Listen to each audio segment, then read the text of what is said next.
حضرت عبداللہ بن عمر رضی اللہ تعالی عنہما سے روایت ہے کہ ایک صحابی نے بطور ہدیہ ایک صحابی کے گھر بکری کا ایک سر بھیج دیا، تو انہوں نے یہ کہہ کر کہ ہم سے زیادہ تو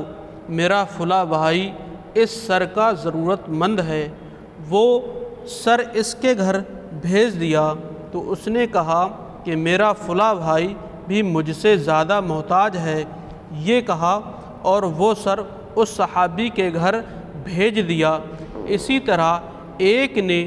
دوسرے کے گھر اور دوسرے نے تیسرے کے گھر اس سر کو بھیج دیا، یہاں تک کہ جب یہ سر چھٹے صحابی کے پاس پہنچا تو انہوں نے سب سے پہلے والے کے گھر یہ کہہ کر بھیج دیا کہ وہ ہم سے زیادہ مفلس اور حاجت مند ہے۔ اس طرح وہ سر جس گھر سے سب سے پہلے بھیجا گیا تھا پھر اسی گھر میں آ گیا۔ اس موقع پر سورہ حشر کی یہ آیت نازل ہوئی جس میں اللہ تعالیٰ نے صحابہ اکرام کی سخاوت کا خطبہ ارشاد فرمایا، اور وہ آیت مبارکہ یہ ہے پارہ نمبر 28 سورہ حشر رکوع نمبر 1۔ ترجمہ: اور صحابہ اپنی جانوں پر ترجیح دیتے ہیں اگرچہ انہیں شدید محتاجی ہو، اور جو اپنے نفس کے لالچ سے بچا لیا گیا تو وہی کامیاب ہیں۔ یہ تو زمانہ رسالت کا ایک حیرت انگیز واقعہ تھا۔ امیر المؤمنین حضرت عمر فاروق اعظم رضی اللہ تعالی عنہ کے عہد خلافت میں تقریباً اسی قسم کا ایک واقعہ پیش آیا جو عبرت خیز اور نصیحت آموز ہونے میں پہلے واقعے سے کم نہیں۔ چنانچہ منقول ہے کہ امیر المؤمنین حضرت عمر رضی اللہ تعالی عنہ نے 400 دینار ایک تھیلی میں بند کر کے اپنے غلام کو حکم دیا کہ یہ تھیلی حضرت ابو عبیدہ ابن جراح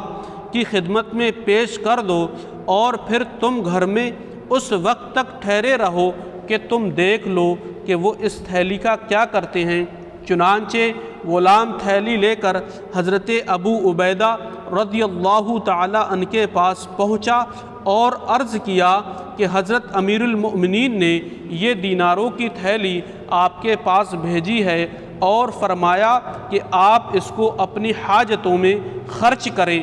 امیر المؤمنین کا پیغام سن کر آپ نے یہ دعا دی کہ اللہ تعالیٰ امیر المؤمنین کو بھلا کرے۔ پھر اپنی لونڈی سے فرمایا کہ اے خادمہ، یہ 7 دینار فلاں کو دے آؤ اور یہ 5 دینار فلاں کو دے آؤ۔ اسی طرح انہوں نے ایک ہی نشست میں تمام دیناروں کو حاجت مندوں میں تقسیم کرا دیا۔ صرف 2 دینار ان کے سامنے رہ گئے تھے تو انہوں نے فرمایا، اے لونڈی، یہ 2 دینار بھی فلاں ضرورت مند کو دے دو۔ یہ ماجرا دیکھ کر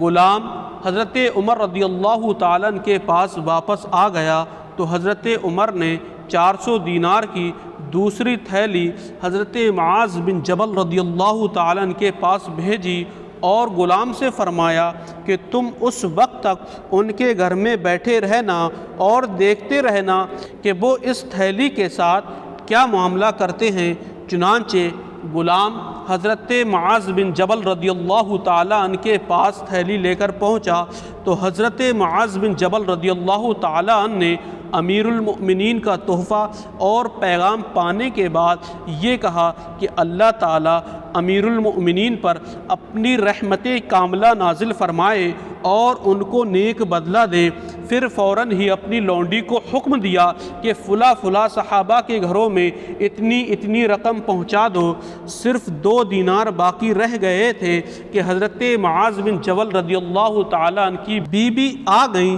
اور کہا کہ خدا کی قسم ہم لوگ بھی تو مفلس اور مسکین ہی ہیں۔ یہ سن کر وہ دینار جو باقی رہ گئے تھے بیوی کی طرف بھیج دیے۔ یہ منظر دیکھ کر غلام حضرت عمر رضی اللہ تعالی عنہ کی خدمت میں حاضر ہو گیا اور پورا ماجرا سنانے لگا۔ امیر المؤمنین حضرت ابو عبیدہ اور حضرت معاذ بن جبل رضی اللہ تعالی عنہما کی اس سخاوت کی داستان کو سن کر بہت ہی زیادہ خوش ہوئے اور فرمایا کہ اس میں کوئی شبہ نہیں ہے کہ صحابہ کرام یقیناً آپس میں بھائی بھائی ہیں اور ایک دوسرے پر انتہائی رحم دل اور آپس میں بے حد ہمدرد ہیں۔